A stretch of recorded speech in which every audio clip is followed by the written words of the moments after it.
Today with my colleague from the Steady Trader, JB. How are things, JB? I know it's early in the morning for you. You guys never know what time of day we record this. It could be any time of day, but I know it's early for you. It's like 5 in the morning and you only got 4 hours of sleep. It's I don't know impressive, I about have that. to say. I'm ready to go though. I'm excited here. We have some exciting times. So thank you for having me on. Looking forward to Yeah, talking a no, little it's great to market. have you here. And I don't want to say that he's behind the scenes because he's not, but like he also does a lot of analysis that we end up using. So if you guys ever wonder where some of the good stuff is that you get from us, you're looking at it right there.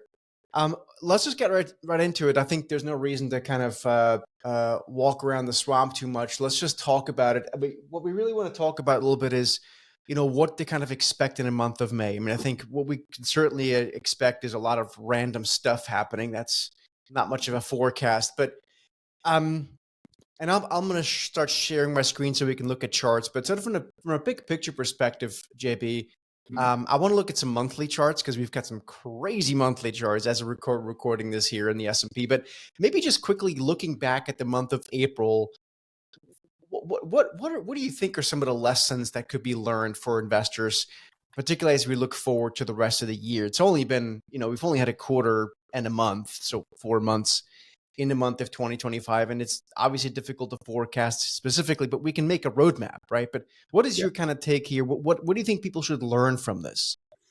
So I think first of all, if and it's always a constant reminder, at least for me, is volatility. Right? We saw extreme volatility start creeping into the markets. That volatility had been suppressed for quite some time, and people were enjoying that low volatility. And so with that, at least for me, when I think of my trading and investing, at least at that certain period of time, I tend to kind of reduce my position sizes, always cognizant of risk. Like, we talk about, I think risk is the number one important thing in trading for sure. But really, when you start getting, see that volatility increasing, things can go up or down. And really, that's kind of what we were seeing. And the broader market was headline driven, depending on, what was happening with tariffs and, some of the geopolitical issues going on. Um, so anyway, and like you always stress, we got to look at least I like to look at a top down approach, right? What is the broader market doing? Depending on that, where are the certain sectors that might be stronger than others? And then within that sector, peel that back and look at, some of the strong stocks or where, managers are adding or detracting from their positions. So I guess you would not disagree if I were to say that we might see some more volatility Yeah. going forward. Like the old saying goes, once you see volatility, especially when it starts going up to certain levels, you will tend to see, a little more volatility in the coming future. When that happens, we don't know, but obviously we like to keep an eye on the VIX and see when things are starting to, bounce up from certain key levels. Speaking of the VIX, I just brought it up here in the chart. I don't know if you can see. Hopefully, you can see it. Yeah. Um, what I like to point out here, it's just where the VIX has stopped. We we, Hmm. we we talked about this in real time to our clients, as you obviously know. When we started getting to that early April shock wave where risk came into the market very quickly and the VIX basically stopped more or less right there, that line in the sand. The VIX usually didn't go much above 50 on a sustained basis. I mean, I know we did see, an 80 print or so in March of 2020. That's COVID. But for the most part, we don't really sustainably have above 50 for very long. Um, and so I think it's important to take advantage of that, right? We do that with our vertical X Pro indicator, as you know, which sniffs out extreme levels of fear, i.e., oversold, or extreme levels of overbought.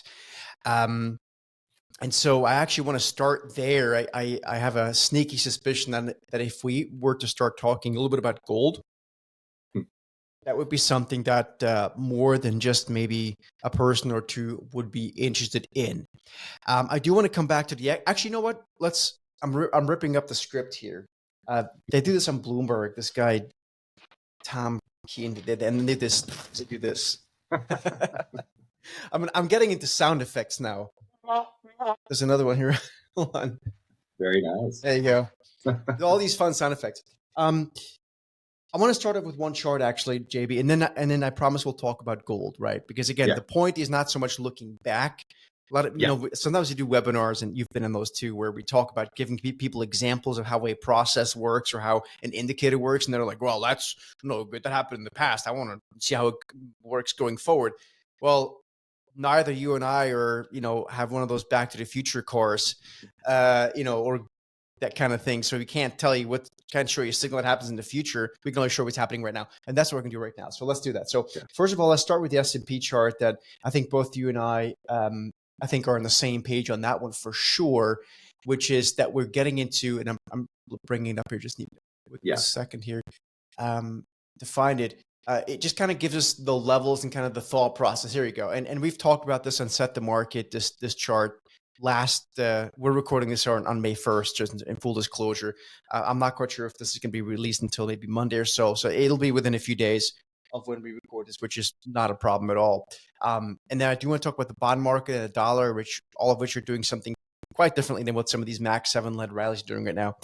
And maybe by the time people watch this, it'll all be already kind of have played out that way. But this chart here is important. What we have is a resistance area above here in the SPY. And I took this chart early in the last week of April. So that's not like today, like right this second. But I do think on the SPY, we have something like 550 to 580 is kind of like where we could find resistance. But can you talk a little bit, because I think people want to understand this. When we talk about trapped buyers, you know, there's that whole investor psychology. I know that you like to focus on that too. How do you know, you've got friends in the markets, and we talk about it every morning, right? Mm-hmm. Like, do you feel, let's just go through an actual example. Do you feel like friends or people, you know, I don't want to, no reason to name names here, it's not the point, would potentially consider when they get back to sort of break even or less scary, maybe kind of lightening up, like even if they may not do that, psychologically, it's not completely insane to think that one might do that. I'm telling you, pension funds are doing that. But right. No, absolutely. And you have trap buyers up here. Another name would be, you know, common bag holders, you know, those who are still holding up there. And a technical term. You're absolutely right. Once price starts to get back up to those levels or where, you know, they feel it's reasonable, you know, oftentimes they do sell it. So, you know, another name would be overhead. So all those common terms are come into play. And really, when I look at the SPY in particular, there's, you know, like you said, around 560 maybe to 580, but that 560 level going back to the July highs, and I believe it's the November highs. So that's a key horizontal area for me that I'm watching. And as of this, you know, broadcast, we've had some, you know, positive earnings from a few, you know, large names, and so it's currently bumping up right against that. So, you know, very important. We may see some chop, but if it starts rolling over or goes up a little bit higher and starts rolling over, then, you know, that's information and good information that maybe, you know, we might see another leg lower. I don't know, but, you know, that definitely 560 has my attention up to. I like it. 560. I mean, honestly, I could see all the way up to 580. So if you're looking at the S&P 500 itself, you know, that's add a zero to that. Yeah, That's, if you look at 580, that's the October highs as well. So 580, 582. So yeah, 560 to 580, that's the key zone. Exactly. So again, S&P levels, that's just add a zero. So 5,800, 5,700, 5,500, so on and so forth. Now, one might say, Surge, JB, that's nice, hasn't worked in 15 years. Agreed. The problem is, you know, nothing is linear and infinite, except maybe taxes to some extent. Although those are progressive as well. But what you tend to see is when you have less fiscal stimulus, which is essentially what's happening now, you are going to start in a different cycle environment. And so that's when these sort of V-shaped reversals, which is what people are hoping, praying for, they want to get right back to that sort of V-shaped, bubbly kind of feel. That's when that typically stops working spectacularly. So there's going to be a lot of people, and we know this by roaming the message boards. We see it even sadly in our own community, which we try to teach very hard to know better. But there's a lot of people hoping and praying still for those V-shaped reversals to all-time highs, and so they can go back to doing nothing and playing golf or whatever. But it's likely over, right? At least the linearity of it all doesn't mean we can't make fresh all-time highs at some point this year. It's possible. Not sure how long that'll last, though. That's the thing. So, when you look at something like this, the psychology plays a much bigger role. And we know a lot of foreign investors, like I'm talking about big pension funds, huge, sovereign wealth funds, those kind of things are diversifying, out of completely US based assets. They're not selling every penny of Nvidia. That's silly, but they're just rebalancing a little bit. And that's enough to put a constant drip of selling pressure. So that's in the S&P. But let's talk a little bit about gold, because gold has had a huge surge. And I will just quickly show you guys our Vertical X Pro indicator did warn us that gold was getting very overbought. I'm going to try to quickly find it here. And then we can have this conversation. But first of all, let's just start with the very simple sort of optics here. And I should actually bring up the actual gold ticker, gold cash, which, there you go. Actually, you know what? Let's show GLD just because I think it's a bit cleaner there, because this one trades 24/7. This is cleaner. So let's just do that. So gold, long story short, big run. Any of you guys following us using the market rover, which I have handy here too, you will know, and you do know, that we've been very bullish gold from a trend following perspective for a long time. Basically, at the very latest, that bullish trend started when the green background started back in January 2024. So it's been a good run, 60, 70, 80% when we got in the summer of 23, and so on and so forth. But now it's getting a bit frothy. Let's just talk technicals quickly, and then we can kind of maybe give this a bit of a broader stroke, if you will. Yeah, I mean, technically, well, from a number of perspectives, the overbought indicator, Vertical X, which was beautiful setting that up. And then the following day, you have what's called a bearish engulfing candle, or an outside day. And that's really when the price gaps up and then it engulfs the entire price action, or the real body of the previous day. I'm going to zoom in on this for you. And then also, to take one step further, you have what's called an island reversal. And if you could see where it gapped up, where that little green spinning, right there, it gapped up, you have that outside day, and then you have another gap down. So that's called an island gap, or a gap reversal. And, noticing that, we put on some trades. But to your point, gold's had a great run, not saying, that it's going to come crashing down or anything like that, but definitely from this technical formation, the upside, continuation might be muted from here. Yeah. Let's go through this a little bit more specifically, because we could embed a quick lesson here on chart stuff, which people always like. So again, the trend in gold, I don't think there's any doubt. And of course, famous last words here, but from a trending perspective, we use the market rover as the trend following algorithm that does evidently here, as you can see, very, very well, tracks the trends. And it's nowhere near going into a neutral trend, and certainly not bearish. The green background color is very firm. Why? Let's talk about why, and then we'll look at the short term. I want to quickly zoom out now that we've got the chart.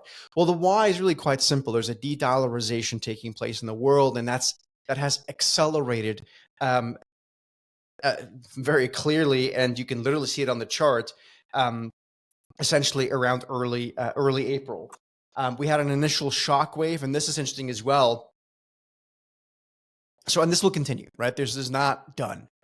There's a lot of central banks, Florida Central Bank, and everyone else. That again, we're going into a bull market of diversification. So we talked before about, no longer having linear returns to the upside.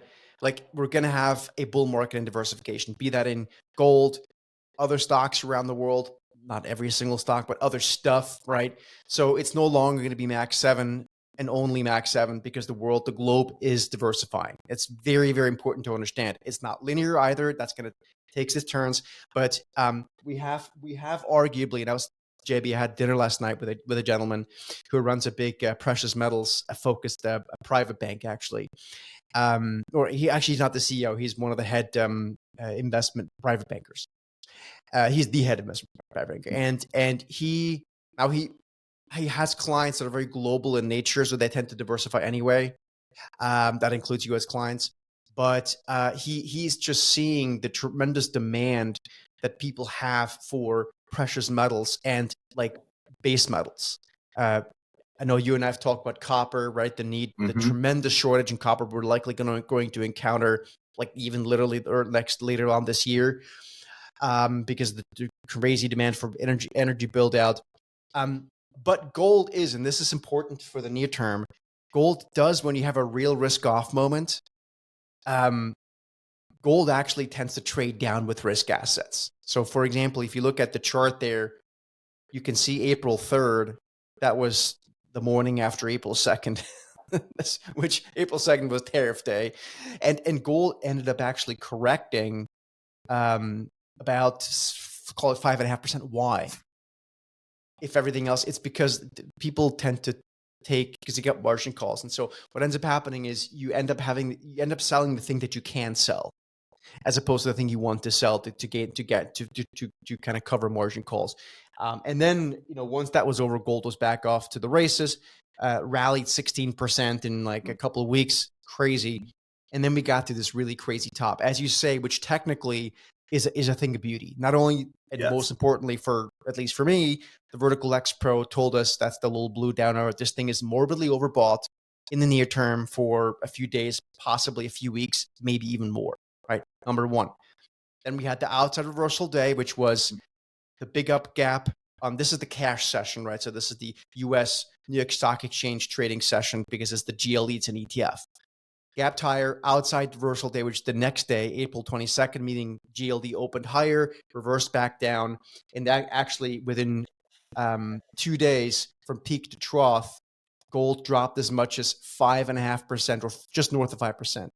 And then we have this island reversal stuff, which means there's a lot of price action up here. And you talk about, remember that S&P chart before we talked about, JB? Mm-hmm. Remember with trapped buyers, people that were trapped? Same thing here. So all these people that bought up here and chased, like they got their butt handed to them, and they're likely still trying to get out. So that's the technicalities here near term. Didn't want to make it too complex, but I thought there's room for a lesson here as far as technical. So is there anything I missed out here? And typically, question for you, JB, when you see something like this, especially after the run we've had, is this typically something that lasts a few days and is off to the races, or would you think, which I tend to think, that it's not just like a multi-day thing? This could take quite a while. Let's say months, maybe ish. Right, and you can have consolidation. Right, it can go completely sideways up into that, bouncing around into a range. But like we talked about, typically that upward ascent is going to be somewhat muted there. So I would expect more volatility, at least here in the near term. Let's talk about stocks, or let's stay here. Actually, that's what we want to do, right? When we talk about gold, like do you have a level? I know this is always a bit, but like if you look at GLD, and I'm going to get rid of some of this stuff here, like is there a level that you're watching? Like even just something as simple as horizontal, just not that has to be the level, but like something that we might be able to get to. And we have kind of like some, like I'm just drawing some horizontals here. I don't know if you would agree with these. Like 300 is a simple level, an obvious level, right? By the way, we're kind of like, as we're recording this, and again, it's irrelevant by the time people watch this, but we're actually there now. But those round numbers, and like you said, right around 300. If you go, if it were to come back off, even go all the way down to around 270-ish. Yeah, I like that level, by the way. Yeah, that, would be something I'm looking at. There's a lot of price memory right around there. Which, by the way, what is that peak to trough? If you could do that math from the peak to the trough there quickly. From 270 or from all the way from literally from the peak of the outside reversal day, because we have to think about like actual drawdowns, right? Yeah. Let's see here. I'm showing around. Well, really, that like you talked about was 16% from when it started to get going. You can go back to around. Let me get over here to around 255, 257, and that's Yep. probably about a 25% gain from there. Yeah, I mean, so if you were to get a 270, even let's just say that's kind of a big level. Once we start to break, that's like what is that, 15-ish? Maybe what did I just say? Yeah, let's call it 14, 15, and you can get certainly into the 250s. Like that's gonna hurt a lot of people. Like a lot of people. That's really gonna sting. Like for me, and just in full disclosure, as of right now, I don't know what that is by the time we release this, but I'm actually currently net short futures, gold. I'm long. I've been long gold for almost 2 years now. I'm not selling that, but I'm hedging it and then some, right? Because I do think that there's a lot of overhead supply there, and people are going to get nervous on this because there's a lot of people that are, pension funds and those things. They take their time. Like they're not going to chase this either. They have their investment committees. Like they meet once a quarter, whatever. They will take their sweet old time. They're going to go on 2 vacations before they make the next decisions. There's no rush. But so they have room, but a lot of retail people and maybe, hedge fund managers, a lot of them are young, right? Never seen a cycle, certainly never seen this move in gold. Last time we had a move in gold like this was 2009 to 2011. That's 14 years ago. Most of them are 14 years ago, were still in college. So they've never seen this and they've been chasing it. And now you have the machines too. So I think a 20% or 15% drawdown ish in gold is going to sting, and it could happen quite quickly. Like even if you go back, JB, to just literally last autumn, I mean, gold retraced 8.5% in a matter of days. So it can happen quick, and which is funny for something that people don't associate with volatility. Mm-hmm. So that's gold, right? So I guess you and I both agree it's still a bit toppy. In fact, if you make this a weekly chart, you can see it even more. That's one hell of a candle there. Right. Let's quickly talk. I want to go back to stocks because at the end of the day, this is kind of typically where people like to focus, and rightly so. But let's just talk about Mag 7 and really more specifically the NASDAQ 100. I'm going to make this a monthly chart for fun. Okay. The S&P is the same exact way. And again, remember, we're recording this on May 1st. We don't know what the market does in the next couple of days and how quickly we release this. But just for fun, like if someone fell asleep on March 31st, came back here May 1st, so a month later, looked at this and said, great. The NASDAQ was up 1.4% in April. Right? Meanwhile, there was a drawdown of 14%, right? This is tricky, right? And we did bounce off of, you would love this, right? Like right there, simple levels. My experience over the past, 25 years shows me that these kind of linear, simple things typically still happen, are a function of extremely complacent behavior on the part of investors and machines. But when that bullish behavior starts to change in the sentiment really of traders, then it becomes much more difficult. So the question really to me becomes, are we going to have a recession? What does the data look like? And if we do, it's going to get much more difficult, more likely to, even if we don't have a recession, what do you think the likelihood, and I'm not trying to put you in the spot, but like on a, like, I don't know, in percentage terms, like 30%, 40, 58%, what do you think the odds are that we maybe retest this or even go lower before we then at some point go higher? What would you, just from a simple trading perspective, looking at a few weeks, month of May, what do you think the odds are? Putting you on the spot. Let me see. I'm looking at my magic Yeah, get your ball crystal here. ball. You know, it there's a lot of variables, and I don't know a certain percentage, but definitely, at least some chop and volatility. I would expect that one large candle there, um, the March 3rd is certainly a significant one to get above. And so I would imagine, and when I see these candles just real quickly surge, Mhm. for me, some of the resistance levels, and you've heard me say this, are the bottom, middle, and top of these large, emphatic candles. So there would be some resistance for me at the top of that large red candle, and then kind of going across right above there, and if it Yep. can get above there, then, I think we'll get going again. But until then, this is looking at the monthly, we're probably seeing maybe some chop and then at least some potentially to the downside. And there's, of course, a lot of variables, from a Absolutely. macro. And I should mention, we did actually get, I mean, again, just coming back to the vertical X Pro indicator, which is our Yeah. extreme overbought and oversold indicator. We did, by the way, just in case anyone's wondering, would you guys were able to see it oversold on April 4th? Yes. Yes, absolutely. In fact, oversold, and since that signal, the S&P then rallied like 12, 13%. Actually, this is the Nasdaq a bit more. Um, Mhm. what I think, JB, and tell me what your thoughts are on this. I actually think we have a trading range.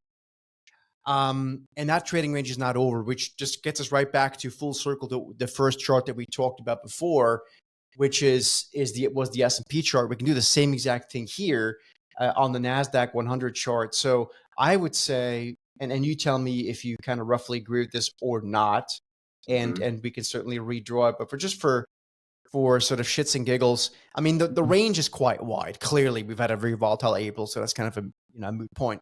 But I would argue that real trading range probably expands all the way up to almost 500 in the QQQ, right? So you're looking at a trading range that is very wide from top to bottom. It's like 20%, right? So unless we really clear 500 in the Qs, and then again, maybe going straight back to the SPY chart, which is what we started Mhm. off with. Let me take it here.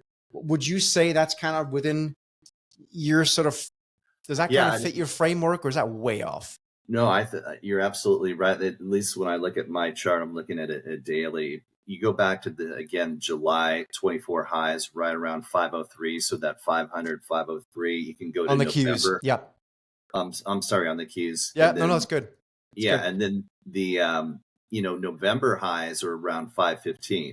So to your point, that you have that round psychological number from 500, and then maybe up to the November highs around 515. But you also have, from a technical perspective, price has broken an upward diagonal support line that could be potentially resistance right around those July November highs as well. So Totally. likely, And from a trend following yeah. perspective, JB, again, for those of you guys that have the market rotor, if you don't get it, use it every day. All sectors actually did break their bullish trends. We have a couple of them in some short-term bullish trends, but for the most part, look at technology, the XLK ETF, that's the technology sector, the S&P. It's in a neutral trend now, meaning it's no longer in a green bullish trend. It's in a neutral trend, which is this actually, it's actually now in a bearish trend, but we like to give it 5 days or so, 3 to 5 days. So we're kind of Yeah. in a definitely not in the bullish trend, and that would also confirm by all the sort of more manual labor that you and I just did here for the Mhm. past 20 minutes of analysis. So long story short, JB, month of May, expect a bit more volatility, or is it right back to hit the green button and expect fresh all time highs after lunch? If only the market knows, right? But if you look at, even seasonality patterns, right, Serge, and you look at, quote, the worst 6 months of the year, really Yep. starting in May. And there's an old saying, sell in May and go away. So, historically, in that, I'm not just trading or investing off of one seasonality pattern, but taking that as a bit of information and then couple that with some of the levels that we're approaching, probably some more volatility, definitely, to say the least. And that's not to say that we can't go a little bit higher, like we talked about those numbers above. But it's once we start hitting those and maybe consolidating or then rolling back over. And then I Yep. think, that'll be telling. Yep. Exactly. And then we'll see. But I think you and I both, it sounds like we're both agreeing that trading range, Yeah. again, not out of the woods yet. And I'm telling you, and I told you this, I think late last night and again early this morning, the smartest guys that I know, that does not mean they're always going to be right, but the ones that I know that are most consistently right, and when they're right, they're really right now, as we're heading into the month of May, here on May 1st, as we're recording this, are all, as I told you, net short stocks and long short end bonds. So 2 years basically. I'm also positioned that way in the trading account. I'm, of course, diversified long-term portfolios and the retirement accounts, stuff like that. But from a trading perspective, that's how I'm set up. And that's it, man. Yeah. It's great catching up. Yeah. I know we got to get running, but Bitcoin is kind of exciting, right? Let's talk about it quickly. Yeah. Just real quickly, we saw, a little move there, consolidated right around 95,000. And I think it's poking up above there. So it is. And again, this is today, right? Remember, by the time we record, this gets out and who knows where it is. But I tell you, I agree. I mean, obviously, we have our Bitcoin bracket, which is a weekly report, goes out every Monday to our members. We update it with where the Bitcoin's bullish trend, like the long-term stuff, and where it is in the short term. Right now, when it made that change 2 weeks ago, it's both a long-term bullish trend again, and a short-term bullish sort of momentum. I do wonder, and this is the big question mark I have, is really if we were to see another like low in equities, like we just sort of discussed before. I do wonder how well Bitcoin's going to hold up, because it ultimately is difficult to imagine that Bitcoin soars if equities really have a risk-off moment. I understand Bitcoin's holding up better because it's not tariff related and so on and so forth. So I get all that, and that makes a perfect amount of sense to me as well. I'm long Bitcoin. I own some from a diversification perspective. Last chart maybe on this one here, and then I really got to run. Gold versus Bitcoin. What you're looking at here is the price of gold, which we just discussed before, is the purple line, and the price of Bitcoin, which is the blue line. Typically speaking, at least the past number of years, that relationship has held up such that gold was leading, and so we'll see, if Bitcoin can have a run here. It's not an easy spot for Bitcoin, I have to say. I've seen easier spots. It's not like we have all sorts of fiscal stimulus and all sorts of money supply ramping, although the forecast looking forward is for money supply globally to go up, but we're not there yet, right? So it's like you kind of have to see a bit more proof in the pudding. Yeah. I think in Bitcoin too, like we talked about in some of the indexes, you do have some trap buyers, right? Above there, there's some overhead, and certainly that 100,000 mark looms large from a psychological perspective. But, it's definitely been interesting, some of the bullishness that's been taking place. And it's I guess trap buyers seems to be the word of the term of the day. Again, you think about it, like when did the Bitcoiners get the loudest, most recent memory? Right around after the election, right? And then it makes perfect sense why, right? Yep. And so there's a lot of people that bought up there in the 100,000 area, and they're gonna love it if we get back to that area so they can breathe a sigh of relief and maybe take some profits. We'll see. But, again, for me personally, just as a side note, so we don't get too many hate mails. Like I like Bitcoin. It's a personal thing, diversified, small amount. But there's a difference between that longer term view and the near term sort of technicals that have a lot to do with sentiment. Yep. Anyway, JB, it's been a real pleasure as always. Thanks for doing this. And hopefully this is helpful for all of you guys. And we'll see you again in the next Steady Wealth podcast. We've got a lot of great guests coming up, although of course it's hard to follow after JB's appearance, but we're going to try. See you guys. Thanks, JB. Appreciate it, buddy. Thanks. See ya.